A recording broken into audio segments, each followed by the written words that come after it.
మధ్యప్రాచ్యంలో యుద్ధాల రూపురేఖలు వేగంగా మారుతున్నాయి. ఒకప్పుడు భారీ క్షిపణులు, యుద్ధ విమానాలు ప్రధాన ఆయుధాలుగా ఉండేవి. ఇప్పుడు డ్రోన్లు యుద్ధ రంగాన్ని పూర్తిగా మార్చేస్తున్నాయి. ఈ మార్పులో తాజాగా మరో కీలక మలుపు ఏంటంటే ఫైబర్ ఆప్టిక్ నియంత్రిత డ్రోన్ టెక్నాలజీ.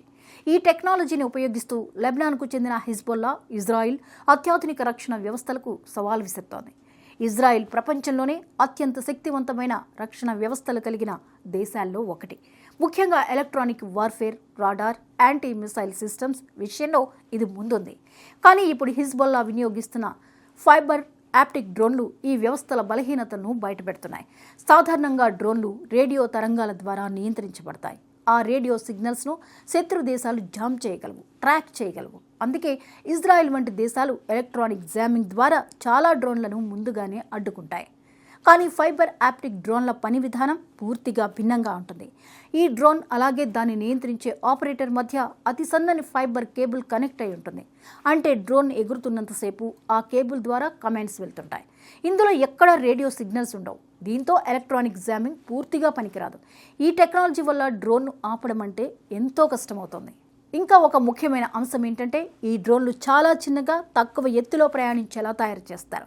అందువల్ల ఇవి రాడార్కు చిక్కే అవకాశాలు చాలా తక్కువ. అంటే శత్రు దేశానికి ఈ డ్రోన్ వస్తోందని ముందుగా గుర్తించే అవకాశం కూడా తగ్గిపోతుంది. ఇది రక్షణ వ్యవస్థలకు పెద్ద సవాల్గా మారింది. ఒక విధంగా చూస్తే ఈ డ్రోన్లు గోప్యంగా దాడి చేసే ఆయుధాలుగా మారాయి. ఉత్తర ఇజ్రాయిల్, దక్షిణ లెబనాన్ సరిహద్దు ప్రాంతాల్లో ఈ టెక్నాలజీ ప్రభావం ఎక్కువగా కనిపిస్తోంది. అక్కడ ఉన్న ఇజ్రాయిల్ సైనిక స్థావరాలు, పహారా బలగాలు లక్ష్యంగా హిజ్బుల్లా ఈ డ్రోన్లను వినియోగిస్తోంది. చిన్న పేలుడు పదార్థాలను అమర్చిన ఈ డ్రోన్లు నేరుగా లక్ష్యాన్ని తాకి నష్టం కలిగిస్తున్నాయి. సాంప్రదాయ యుద్ధంలో ఒక లక్ష్యాన్ని చేరుకోవడానికి చాలా సమయం పట్టేది. కానీ ఇప్పుడు ఈ చిన్న డ్రోన్ కొన్ని నిమిషాల్లోనే దాడి చేయగలుగుతోంది. ఈ టెక్నాలజీ ఎలా వచ్చింది అన్న ప్రశ్న కూడా చాలా ఆసక్తికరంగా ఉంది. రష్యా ఉక్రెయిన్ యుద్ధ సమయంలో ఉక్రెయిన్ సైన్యం ఈ ఫైబర్ ఆప్టిక్ డ్రోన్లను ప్రయోగాత్మకంగా వినియోగించింది. రష్యా ఎలక్ట్రానిక్ జామింగ్ ఎదురు దెబ్బ ఇవ్వడానికి ఈ విధానం ఉపయోగపడింది. అక్కడి అనుభవాన్ని ఇప్పుడు ఇతర మిలిటెంట్ గ్రూపులు కూడా నేర్చుకుంటున్నాయి. అదే టెక్నాలజీ ఇప్పుడు హిజ్బుల్లా చేతుల్లోకి వెళ్లడం అంతర్జాతీయ భద్రతకు కొత్త ఆందోళనలను తీసుకువచ్చింది.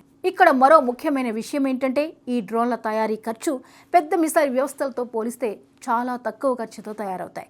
స్థానికంగా అందుబాటులో ఉన్న భాగాలతో కూడా వీటిని తయారు చేయొచ్చు. అంటే చిన్న గ్రూపులు కూడా ఇప్పుడు అధునాతన ఆయుధాలను వినియోగించే స్థాయికి చేరుతున్నాయి.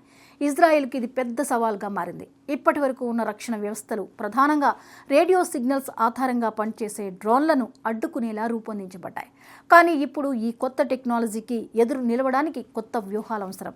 ఫిజికల్ అడ్డంకులు, లేజర్ వ్యవస్థలు, కృత్రిమ మేధస్సు ఆధారిత ట్రాకింగ్ వంటి మార్గాలను పరిశీలిస్తున్నట్లు సమాచారం. ఈ పరిణామం ప్రపంచానికి ఒక పెద్ద హెచ్చరికలా మారింది. భవిష్యత్తులో యుద్ధాలు ఎలా ఉండబోతున్నాయో ఇది చూపిస్తోంది. చౌకగా, గోప్యంగా పనిచేసే టెక్నాలజీలు పెద్ద దేశాల రక్షణ వ్యవస్థలను సవాలు చేసే స్థాయికి వస్తున్నాయి.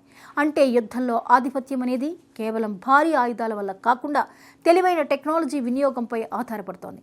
మొత్తానికి చూస్తే ఫైబర్ ఆప్టిక్ డ్రోన్ టెక్నాలజీ యుద్ధరంగంలో ఒక గేమ్ చేంజర్గా మారింది. ఇది ఇజ్రాయిల్ వంటి దేశాలకు మాత్రమే కాదు, ప్రపంచవ్యాప్తంగా అన్ని దేశాల రక్షణ వ్యవస్థలకు కొత్త సవాళ్లు విసురుతోంది. ఈ మార్పులకు తగిన విధంగా వ్యూహాలు మార్చుకోలేకపోతే భవిష్యత్తులో చిన్న గ్రూపులే పెద్ద నష్టం కలిగించే ప్రమాదం ఉంది. ప్రస్తుతం జరుగుతున్న ఈ పరిణామాలు రాబోయే యుద్ధాల దిశను స్పష్టంగా చూపిస్తున్నాయి.